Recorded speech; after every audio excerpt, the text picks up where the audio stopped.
and welcome to Woman at the Wheel, my YouTube channel. I'm Sue.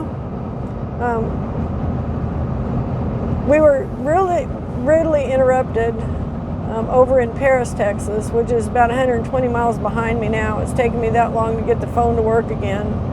I ran out of juice, of all things. I thought I was going to run out of storage space, but I ran out of battery. For some reason, I didn't have it plugged in.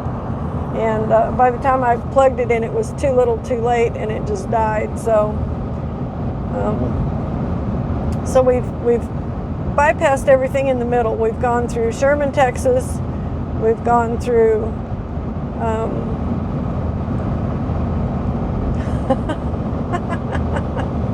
Gainesville, Texas, the town I can never remember the name of. And so now we're getting out into the east or the west of I-35 territory. We're still on Highway 82. This is still the same road we were on in Texas. It's just way on down the road from there. And now we're getting into West Texas. We're on the border between Central Texas and West Texas, and you can tell that by the mesquite that we're starting to see. You can see these little kind of wispy trees. I'll point out some when we get up to some more. I just started seeing them. This is the town of Nocona. This is where they used to make Nocona boots. I'm not sure if they still make them or not, or if they still make them here. But the boot factory's down here a ways. We'll take a look at that. Might as well while we're here, right? Do a little sightseeing.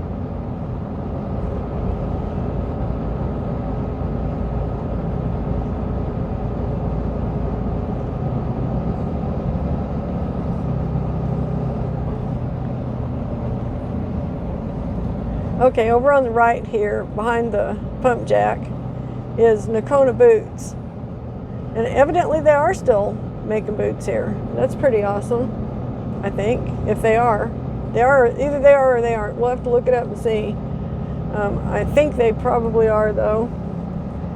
They've got some kind of looks like a bar and grill on this end of their factory, so I don't know. Maybe they're not. Maybe it's got other businesses in there. But that was the infamous, or the famous, not infamous, the famous Nocona Boot Factory in Nocona, Texas, that we just drove by.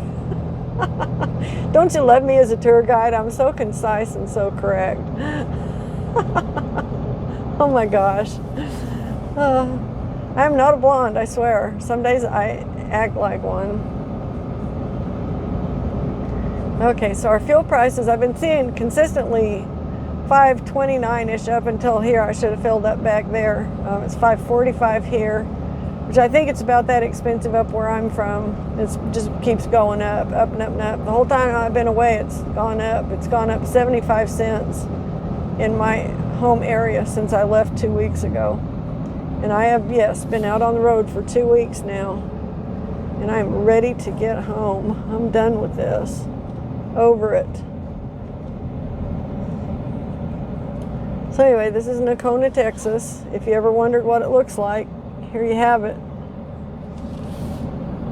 It's just a little town.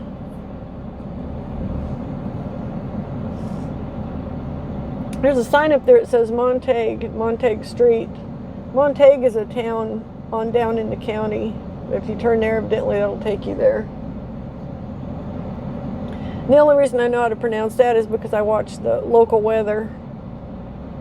We're in the same weather area as they are down here. So our Channel 7 weather out a lot in Oklahoma will give the weather for this area.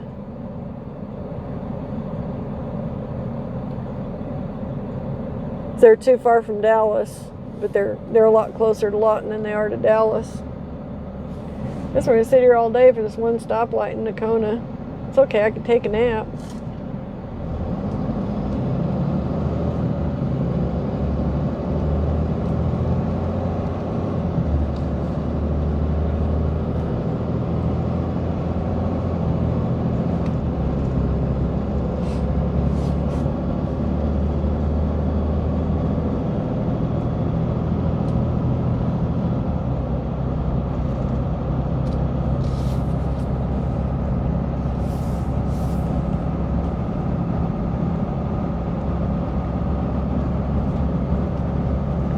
barbecue. Great barbecue country. You can get good barbecue just about anywhere you stop down here. And you can just about swing a cat and hit 2 or 3 barbecue joints.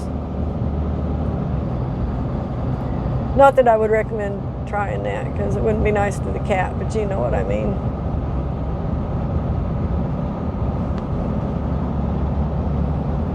Okay, let's get the hell out of here. I'm 12 miles from my turnoff onto Highway 81, and after that I've got 64 miles to go before I am home.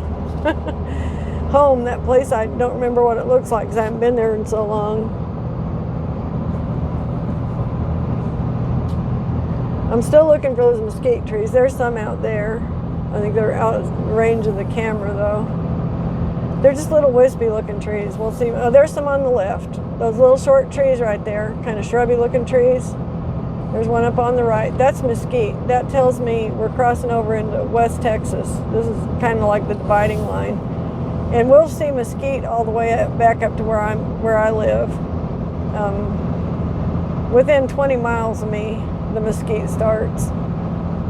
So on out there, out beyond us there, that's all West Texas. You won't see the western looking landscape till you get on the other side of Wichita Falls, so we're not going there today. We're going to turn off before we ever get there and go up into Oklahoma.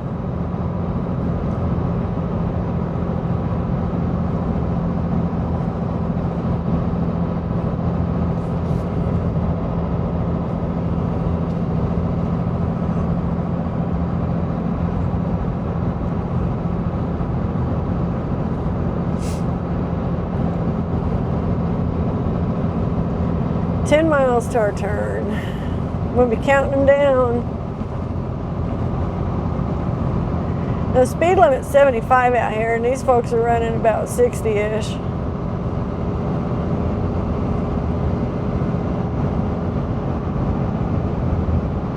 Maybe they know something I don't know. Or maybe they're just being slow. We'll find out, I guess.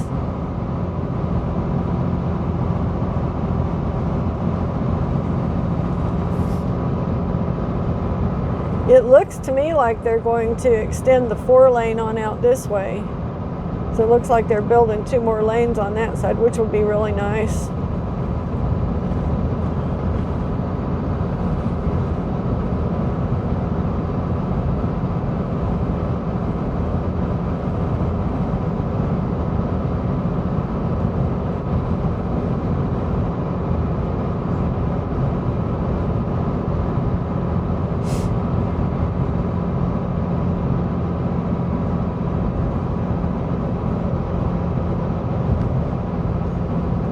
So if I lose you abruptly, don't be surprised like I did in the last segment over at Paris.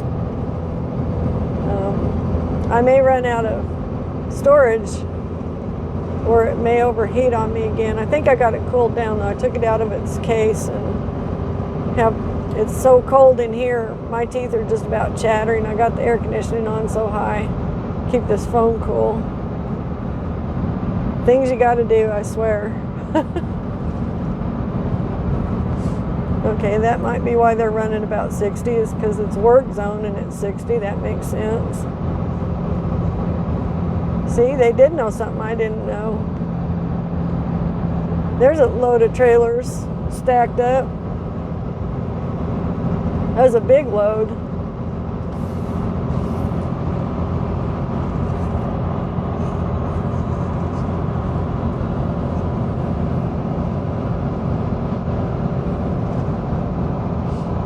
I kind of have to wonder where those came from, because they're going the wrong way for being Texas trailers, or for being Central Texas trailers anyway.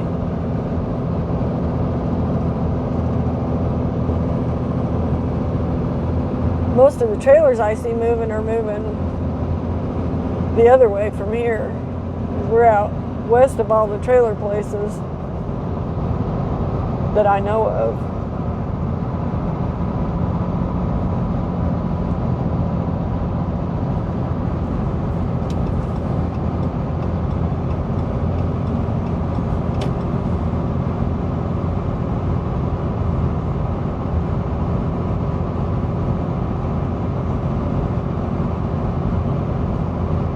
Those are mesquite trees out there on the right.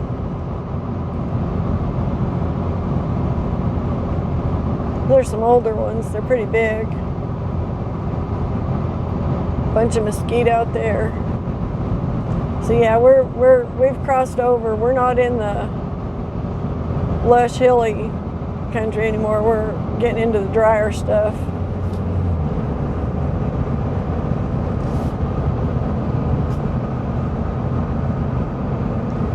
So that's the back way into Bowie.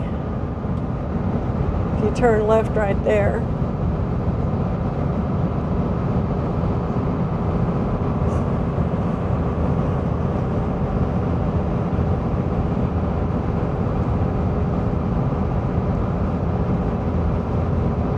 You can also get to Bowie by turning left up here where I'm going to turn right.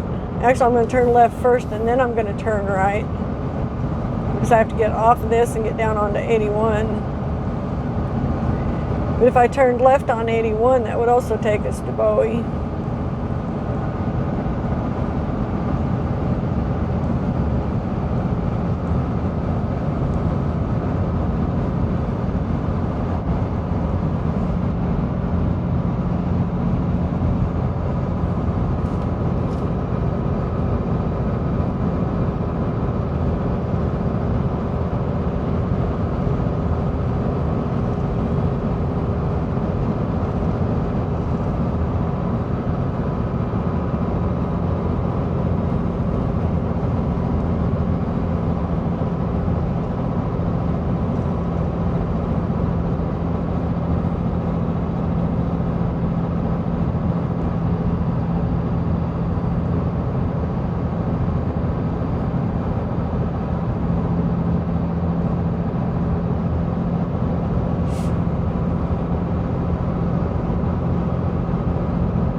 Okay, it's 2:26. I'll be home in just a little over an hour. 69 miles from home. I am ready, I must say. Bunch of Angus cows over there.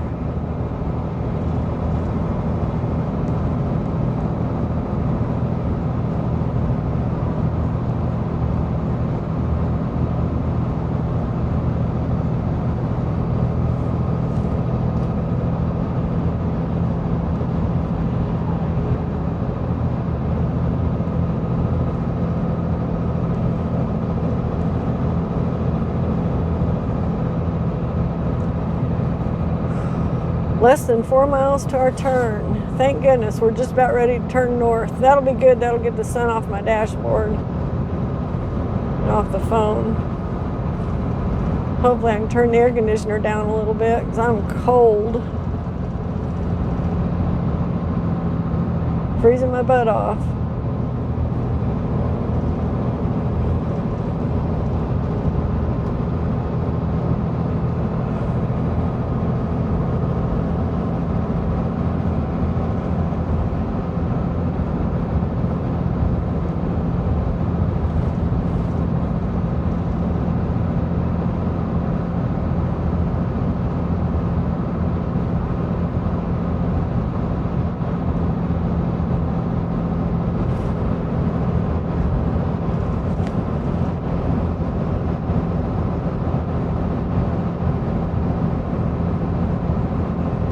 That horse trailer that went by just now is pretty typical of some of the ones I haul.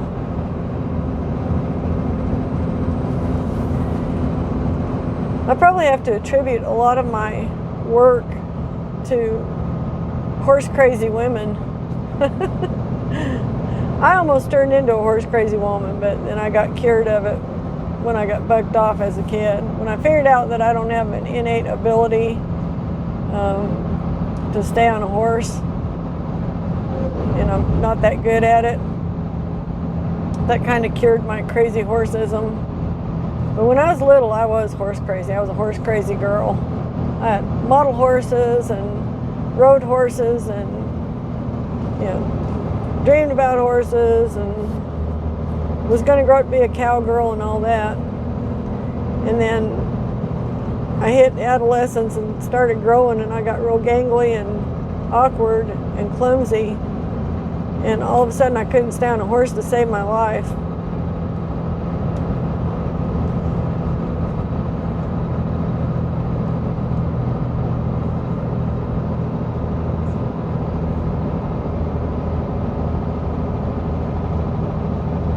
Which I think I already talked about in another video, but I think I have to attribute some of my success in this job to ladies who like horses buying horse trailers.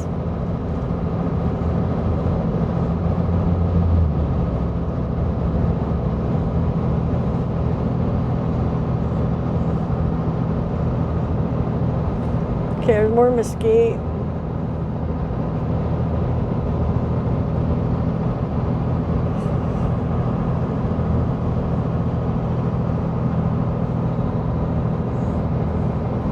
This is looking pretty West Texas-like out here. It's opening up. Not so many trees. Looking a little more western.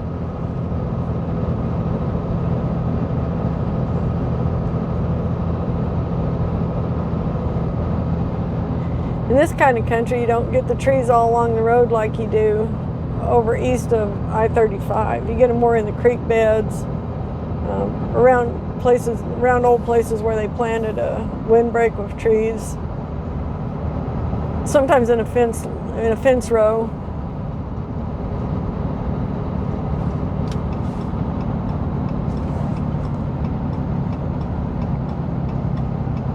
Okay, see if we can get off this and on 81. That much closer to home without getting hit by somebody coming from the other direction, preferably.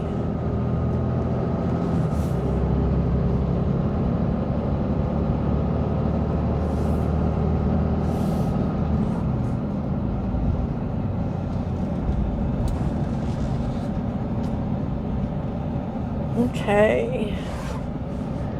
I'm getting on Highway 81, and I'll stay on 81 until I turn off about 2 or 3 miles from my house. So I'm 64 miles from the house right here at this overpass.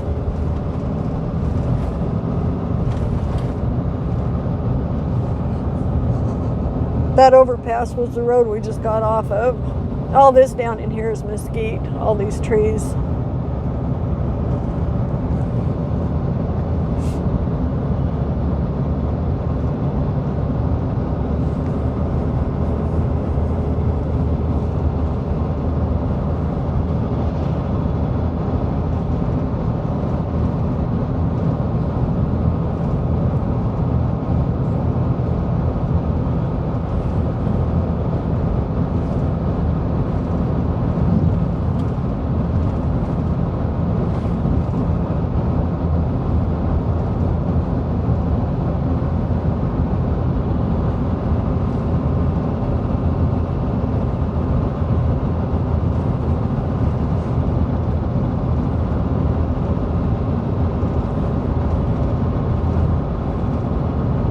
Now I'm only running about 60-ish, but the speed limit through here is actually 75.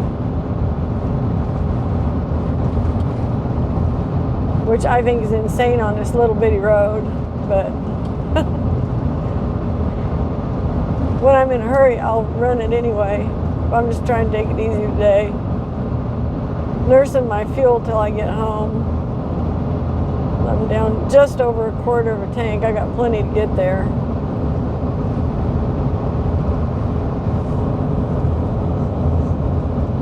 But I'm trying not to burn any more than I need to do it. So we're getting ready to drop down into the Red River Valley and cross the Red River and then pop back up into Oklahoma.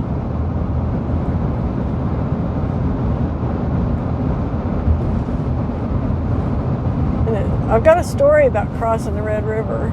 It's in 1886, my mother's family came up from Texas. They had been displaced in the South due to the Civil War. They were from Alabama, of English and Irish descent. English mostly, probably a little bit of German. But they had been in the South for quite a while, and the war pretty much ruined them. So after the war, a lot of people moved west. A lot of the people from the South moved into Texas, and then when they opened up Oklahoma, that had been strictly Indian territory up until that time, a lot of them went up into Oklahoma. And of course it was still Indian territory. It wasn't even a state yet. It didn't get its statehood until 1907. But so this was like 25, 30 years before it became a state. In the middle of the winter, evidently, they decided to go ahead and move up to Oklahoma from down around the part of Texas we just came through a while ago, northern Texas. So instead of fording the river or floating across it, they waited until it froze. It was a cold, cold winter that year, and they walked and drove their stock across the frozen river. And that's how they got into Oklahoma. You talk about some tough damn people now. Can you imagine? I don't know if you've ever been in Oklahoma in the winter, but you get an icy cold wind that'll just about kill you. It can be colder than any place else feels because of the humidity.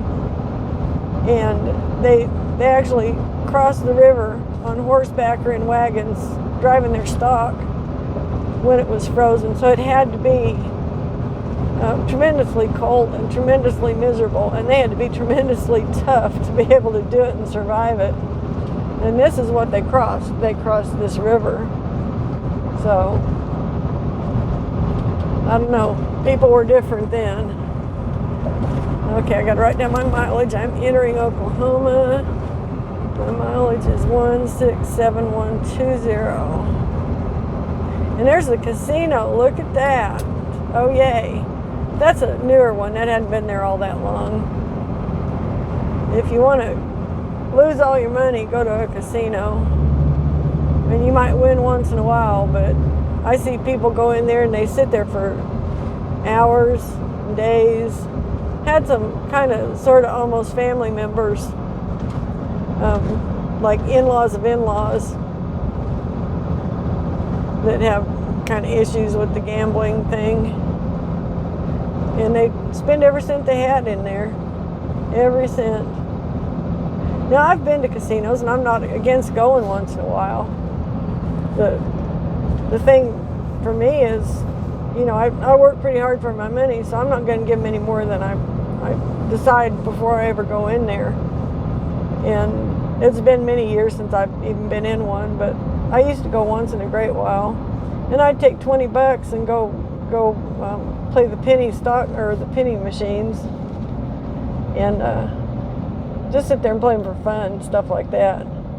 Now, I did go a couple of times and play the bigger machines, and I won a little bit, but mostly whenever I go, I would lose. That's why I say if you want to lose your money, go to a casino.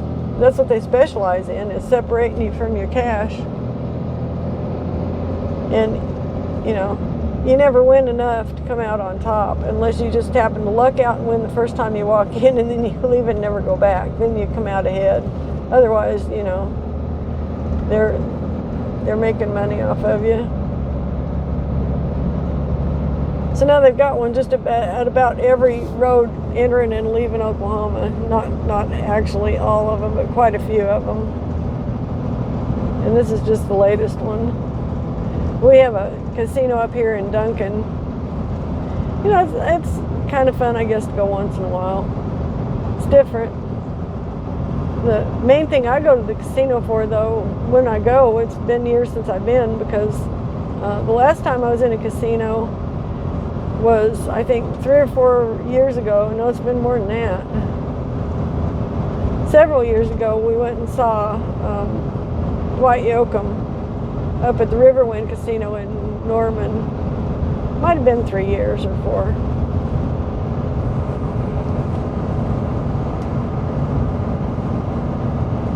But they've got a really nice facility up there to go to to concerts at. Really super nice.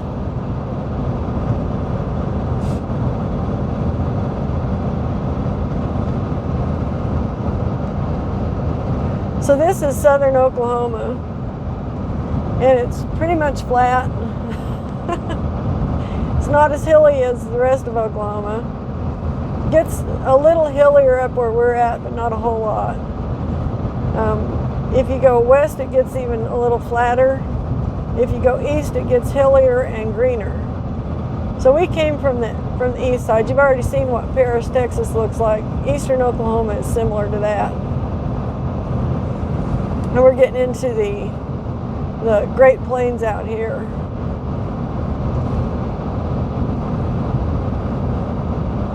They've got a name for the terrain over there east of I-35. I think they call it the woodlands, maybe woodland terrain or something like that. But out in here, it's more of just the plains. And the plains goes clear across, clear to New Mexico, really, I guess, until you hit the Rocky Mountains.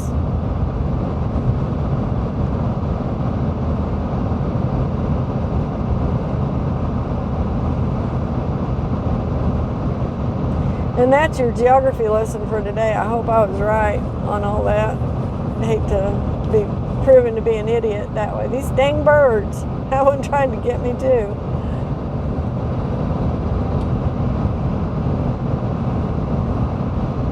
I like birds. I don't like to hit them with my truck.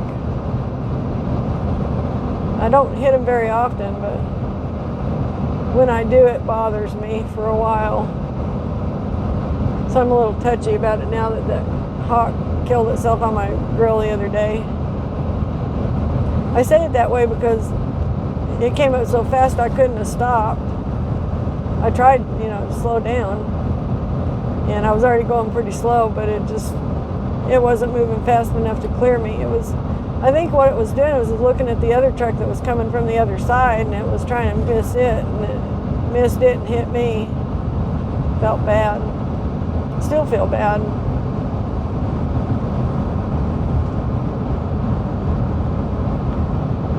Okay, I gotta watch my speed through here. At 65 miles an hour. I'm in Oklahoma, not in Texas anymore. It ain't 75, so. And I got people behind me that want to run 75 because they're used to doing that in Texas. So I have to resist the pushing because I ain't getting a ticket up here. They can go around me and get a ticket if they want to. But I don't intend to get a ticket on their behalf.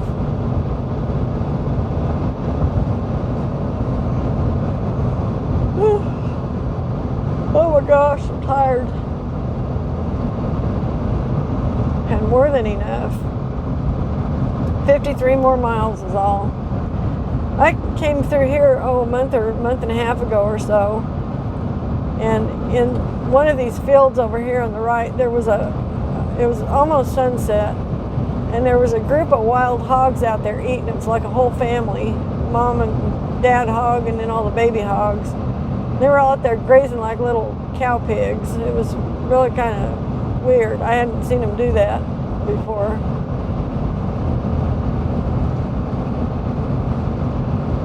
But of course they don't belong there, and probably the person who owns that would shoot them on sight because they do tear stuff up.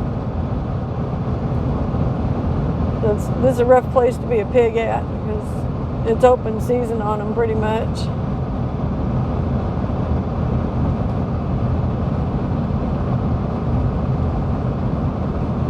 But they reproduce so fast and they cause so much damage that people can't hardly tolerate them. That's what makes it a rough life for them around here. I think it was down here in this field, actually. Maybe. Yeah, I think it was. Yep, it was right out in there. They were over, like, not too far out from those trees, and they were eating, feasting on whatever it was they were finding over in there. It must have been something good. I don't even know what they eat. I think they eat just about everything, though. But they may graze on grass like other, critters. among other things. I think they'll eat meat. I think they'll eat just about anything.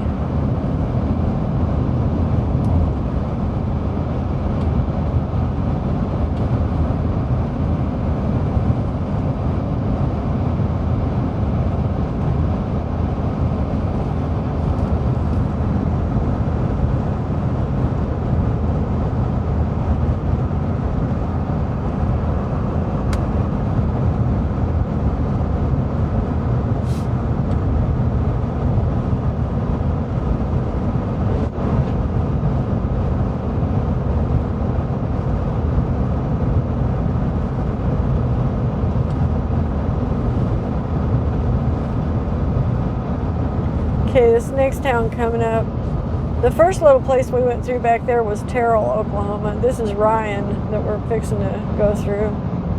Another little bitty town.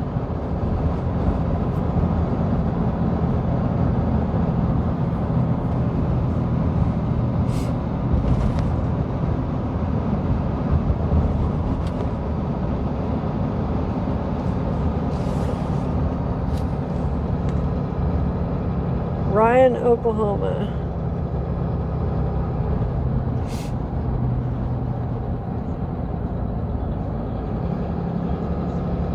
Oh, somebody's cat got it. That sucks. I hate seeing animals run over on the road. I don't know what the cure for is. It short of taking cars away from everybody, and that's not going to happen. So.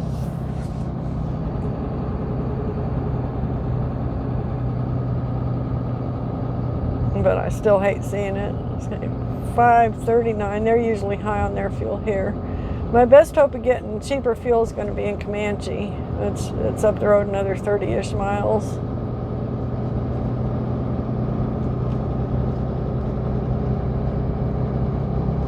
If I can get cheaper fuel there, I will. If I can't, I'm just going to go on home and call it good. Deal with it another day.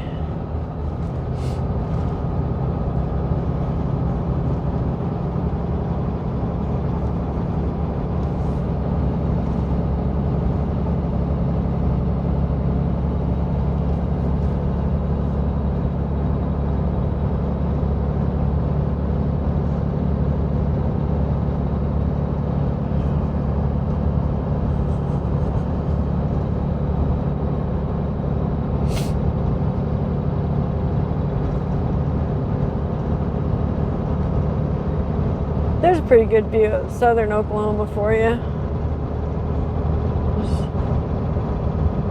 It's pretty wide open.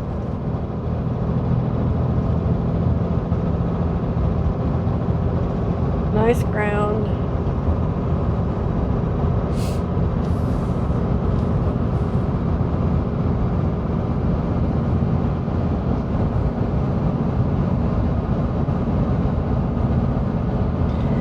Well, I think I'm going to shut this off and drink my coffee and see if I can't get home here pretty quick. I'm 48 miles out. If I see something interesting, I may start it up again, but probably not. I'm probably going to call this good and say have a great weekend. I hope you enjoyed riding along. I hope you got to see some scenery you hadn't seen before, or maybe some you had seen before and you wanted to see again.